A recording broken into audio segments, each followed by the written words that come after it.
أما بعد قال الله تعالى وكرمنا بني آدم صدق الله العظيم. امن و اخوت، عدل و محبت، وحدت کا پرچار کرو. امن و اخوت، عدل و محبت، وحدت کا پرچار کرو. انسانوں کی اس نگری میں انسانوں سے پیار کرو. نفرت کے شعلوں کو بجھا دو. پیار کی ٹھنڈی شبنم سے ہمدردی کی فصل اگاؤ. صحرا کو گلزار کرو. ہاں سے ہندو، میم سے مسلم، ہاں اور میم ملے تو ہم. ہاں سے ہندو، میم سے مسلم، ہاں اور میم ملے تو ہم. اہل سیاست کے کہنے پر آپس میں ٹکرائیں کیوں؟ اس باوقار اجلاس کی صدارت فرما رہے صدر ذی وقار اور صاحب زبان و ادب حضرت مولانا مفتی مشتاق صاحب دامت برکاتہ العالیہ، اور اس اجلاس کی رہبری اور قیادت فرما رہے حضرت مولانا فیاض راہی صاحب، اور ڈینگا گاؤں کے حساس بزرگوں، بھائیوں، نوجوانوں اور پردہ میں بیٹھی ماں اور بہنوں. مجھے آپ کے سامنے زیادہ دیر گفتگو نہیں کرنی. 15 سے 20 منٹ کے اندر میں اپنی بات کو ختم کروں گا. یہاں پر بڑے مقرر موجود ہیں. دارالعلوم رحمانی 0 مائل ارریہ کے شیخ الحدیث ناظم اعلیٰ حضرت مولانا مفتی علیم الدین صاحب، اور بائیسی سرزمین سے تشریف لائے حضرت مولانا مفتی معروف راہی صاحب، اور عالمی شہرت یافتہ حضرت مولانا سعد النجیب صاحب یہاں موجود ہیں. میں آپ کے سامنے چند منٹ گفتگو کر کے واپس ہو رہا ہوں. میں یہ ارادہ کر کے آیا تھا کہ میں آپ کے سامنے مسجد کے حوالے سے آپ کا تعلق اللہ سے اور اللہ کا تعلق آپ سے کیا ہے، اس نسبت پر میں آپ کے سامنے گفتگو کروں. یہی دماغ میں لے کر کے آیا تھا. اگر موقع ملا تو 2-3 منٹ اس بات کی طرف بھی توجہ دلاؤں گا. لیکن راستے میں شاعر انقلاب حافظ قاری عبدالباری زخمی صاحب نے ایک خبر میرے کان میں دی، اور وہ خبر میں بھی دیکھ رہا تھا، سن رہا تھا کہ چاندنی چوک پر کچھ حساس نوجوانوں نے پروٹیسٹ کیا ہے. میں نے معلوم کرنا چاہا، یہ تو مجھے بھی معلوم تھا، میں نے معلوم کرنا چاہا کہ یہ پروٹیسٹ کس بنیاد پر ہے، یہ احتجاج کس بنیاد پر ہے. میں اپنا موبائل اوپن رکھا ہوں اور ریکارڈ کر رہا ہوں تاکہ کسی قسم کی کوئی بات آگے چل کر کے میرے اوپر نہ ہو. میں میڈیا کے ذریعے سے میں پورے ہندوستان تک یہ بات پہنچانا چاہتا ہوں اور حکومت تک پہنچانا چاہتا ہوں.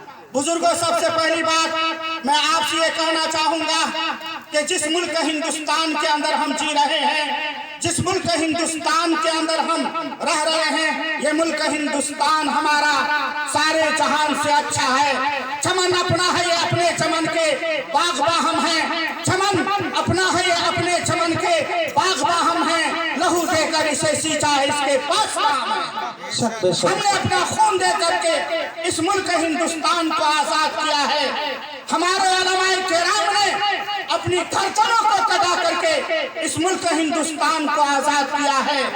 اگر یہ علماء کرام ملک ہندوستان کی آزادی میں حصہ نہ لیتے، اگر یہ مسلمان برادران وطن کے ساتھ مل کر کے اس ملک ہندوستان کی آزادی میں حصہ نہیں لیتے، تو پھر آج یہ ملک ہندوستان کا خوبصورت نقشہ ہمارے سامنے نہیں ہوتا. ہم انگریز کے غلام آج بھی ہوتے، لیکن ہمارے اکابر نے، ہمارے